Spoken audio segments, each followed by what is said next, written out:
Next है वैद्युत धारिता। वैद्युत धारिता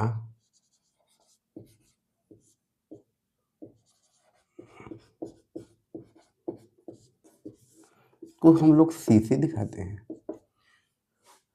बच्चों आप लोग छोटी कक्षाओं में पढ़े होंगे मैथ में, एक चैप्टर रहता था धारिता। वहां पे से छोटे छोटे पात्र बनाए गए होते थे और सब पे लिखा होता था। जैसे यह 100 ml का है, यह 200 ml का है, यह 1000 ml का है। इसका मतलब ये हुआ कि इस पात्र में अधिकतम जो द्रव आएगा वह 100 ml आ सकता है। इस पात्र में अधिकतम द्रव जो आएगा वह 200 ml आ सकता है, और इस पात्र में अधिकतम द्रव के ग्रहण करने की क्षमता जो है वह 1000 ml यानी 1 लीटर है। 1000 ml यानी 1 लीटर है। तो कहेंगे इन पात्रों की जो धारिता है, इसकी धारिता 100 ml है, इसकी धारिता 200 ml है, इसकी धारिता 1000 ml यानी 1 लीटर है। तो इससे ज्यादा होने पर द्रव कहाँ जाएगा? बाहर गिरेगा।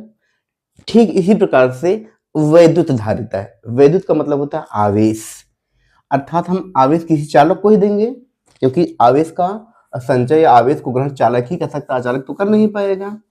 तो किसी चालक के आवेश के ग्रहण करने की क्षमता को, किसी चालक के आवेश के ग्रहण करने की क्षमता को वैद्युत धारिता कहते हैं।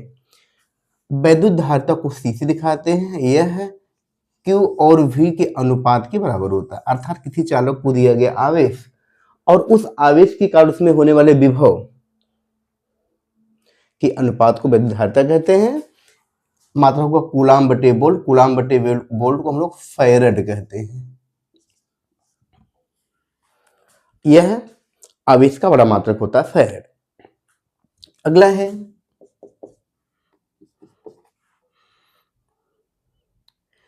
विलगित गोली चालक की धारिता। विलगित गोलीय चालक की धारिता। विलगित से तात्पर्य हमारा है ऐसा कोई गोली चालक है जिस पर आवेश बाहर से नहीं जाएगा और न ही उस पर आवेश उससे आवेश आ सकता है, उसको विलगित कहते हैं। तो विलगित गोली चालक, अगर हम ये मान लें कि एक गोला है, उस गोले की त्रिज्या r है, सेंटर O है, तो इसको जो दिया गया आवेश, इसकी आवेश जो दिया जाएगा, इसके धारण करने की जो धारिता होगी वह होगी 4 pi epsilon not into r।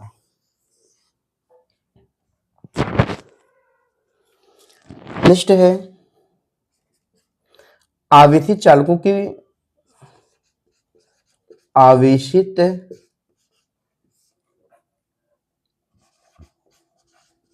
चालकों की वैद्युत स्थितिज ऊर्जा। तो ये होता है U = 1/2 Q² / C, या इसी को बना सकते हैं 1/2 CV², या इसी को कह सकते हैं 1/2 QV। ये सब अलग अलग फार्मूले नहीं, सब एक ही हैं, ये बस अलग अलग रूपों में लिखे गए हैं। मात्रक होगा इसका जूल। आप देख लीजिए एक बार इसको। वैद्युत धारिता है, विलगित गोली चालक की धारिता है, और आवेशित चालकों की वैद्युत स्थितिज ऊर्जा, ये सब एक ही फार्मूले, बस अलग अलग रूपों में लिखे गए हैं।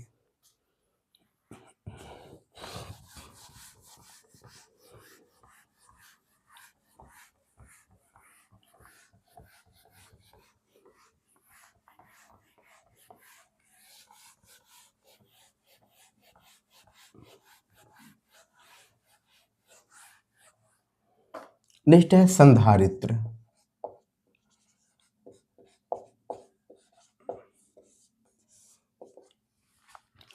संधारित्र एक ऐसा समायोजन होता है जिसमें चालक के आकार में परिवर्तन किए बिना उसके विभव को कम करके उसकी धारिता को बढ़ा सकते हैं। संधारित्र एक ऐसा समायोजन है जिसमें चालकों के आकार में परिवर्तन किए बिना हम उसके विभव को कम करके धारिता को बढ़ाएंगे। अगर चालकों का आकार बढ़ाएंगे तो उस वस्तु या उस डिवाइस का आकार भी बढ़ता जाएगा। इसलिए हम उसके आकार को बिना प्रभावित के, बिना बढ़ाए हुए उसके विभव को कम कर देंगे, धारिता क्या होगी उसके, बढ़ जाएगी। और इस संधारित्र को प्रभावित करने वाले जो कारक होते हैं, उन कारकों में पहला कारक है जो क्षेत्रफल, चालक प्लेट का जो क्षेत्रफल होता है वह अनुक्रमानुपाती है, अर्थात सी प्रोपोर्शनल ए। अगर क्षेत्रफल ज्यादा तो धारिता ज्यादा, और क्षेत्रफल कम तो धारिता कम। दूसरा है सी प्रोपोर्शनल के। के यह परावैद्युत पदार्थ होता है, जैसे अभ्रक है, मोम है, कांच है। जब प्लेटों के बीच, आवेशित प्लेटों के मध्य कोई परावैद्युत पदार्थ भर दिया जाता है तो इसकी धारिता क्या होती है, बढ़ जाती है। तीसरा है प्लेटों के बीच की दूरी। तो संधारित्र की धारिता प्लेटों के बीच की दूरी के बीच की दूरी के व्युत्क्रमानुपाती होती है। व्युत्क्रम 1/, इनवर्सली प्रोपोर्शनल है ये। अगर डी ज्यादा होगा तो सी कम होगा, और अगर डी कम होगा तो सी ज्यादा। प्लेटों के बीच की दूरी कम, जैसे दो प्लेटें हैं, इस पर प्लस आवेश है, इस पर माइनस आवेश है, बीच की दूरी है डी। यदि इस दूरी को और बढ़ा दें, दूरी और दूर दूर कर दें प्लेटों को, तो उसकी जो धारिता होगी वह घट जाएगी, और दूरी कम कर देंगे धारिता क्या होगी, बढ़ जाएगी।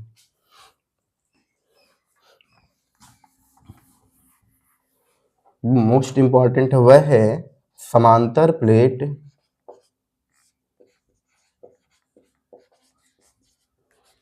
संधारित्र की धारिता। इसका फार्मूला होता है C = K/A/0/D।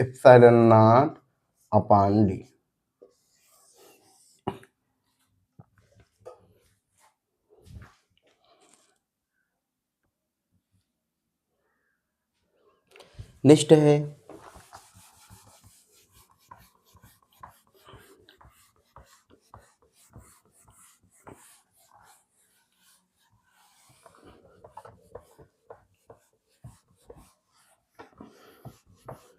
संधारित्रों का संयोजन है।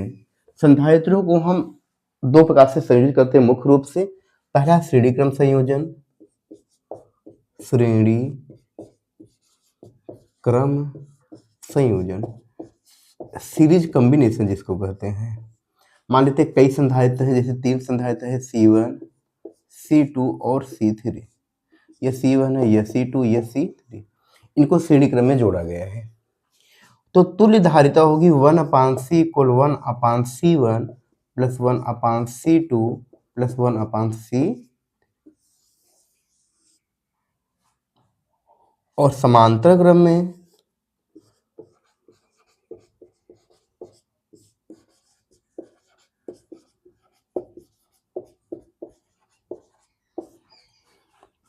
तीन संधारित्र हैं,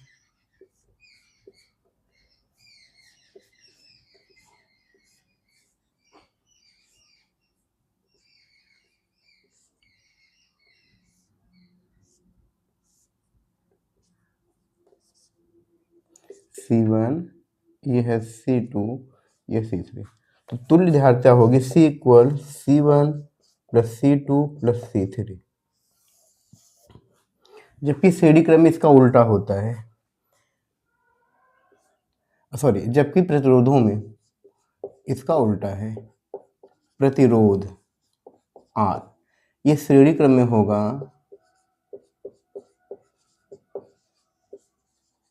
तुल्य प्रतिरोध R = R1 + R2 + R3। और ये समांतर क्रम में होगा तुल्य प्रतिरोध 1/R = 1/R1 + 1/R2 + 1/R3।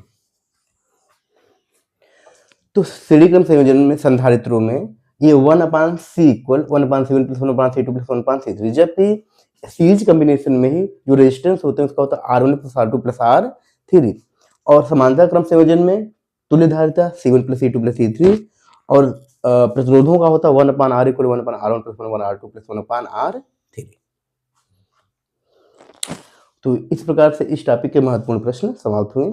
Next day हम लोग मिलते हैं नेक्स्ट टॉपिक के साथ, महत्वपूर्ण प्रश्नों के साथ।